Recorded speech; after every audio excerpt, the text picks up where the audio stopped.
देश में corona virus के नए वेरिएंट ओमिक्रॉन के मामलों में दिनों दिन बढ़ोतरी हो रही है। ओमिक्रॉन केस के आंकड़ों की संख्या 1200 के पार हो गई है। आंकड़ों पर गौर करें तो महाराष्ट्र में ओमिक्रॉन के 450 मरीज हो गए हैं, जबकि दिल्ली में ओमिक्रॉन के 320 संक्रमित मरीज सामने आ चुके हैं। इन्हीं बढ़ते आंकड़ों को लेकर कई राज्यों ने इसके प्रसार पर रोक लगाने के लिए नए साल के जश्न पर पाबंदी तक लगा दी है। इस बढ़ते संकट को देखते हुए 8 राज्यों ने नाइट कर्फ्यू लगा दिया है।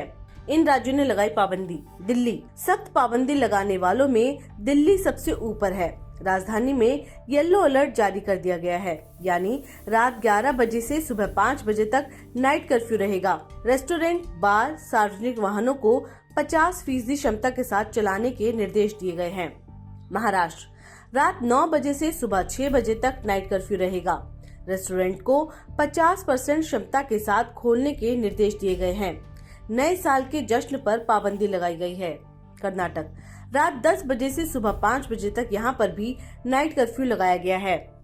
पब, रेस्टोरेंट में नए साल के जश्न पर पाबंदी लगा दी गई है। समारोहों पर भी पाबंदी लगा दी गई है।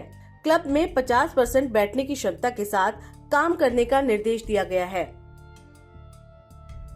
दिल्ली, महाराष्ट्र, कर्नाटक के साथ साथ केरल में भी रात के समय नए साल का जश्न मनाने के लिए पाबंदी लगा दी गई है। इसके साथ ही मध्य प्रदेश सरकार ने ओमिक्रॉन के प्रसार को रोकने के लिए एहतियात के तौर पर रात 11 बजे से सुबह 5 बजे तक नाइट कर्फ्यू लगा दिया है। इसी तरह से गुजरात राज्य में भी कुछ शहरों में नाइट कर्फ्यू लगा दिया गया है।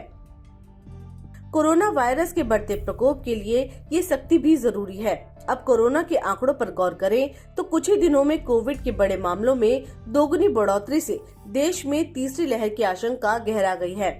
स्वास्थ्य मंत्रालय की रिपोर्ट के मुताबिक 30 दिसंबर को पिछले 24 घंटे में देश भर में कोरोना के 13,154 नए मामले दर्ज किए गए थे, जो कि बुधवार की तुलना में 43% ज्यादा थे। वहीं देश के 2 प्रमुख शहरों मुंबई और दिल्ली में सबसे ज्यादा कोरोना संक्रमितों के मामले सामने आ रहे हैं।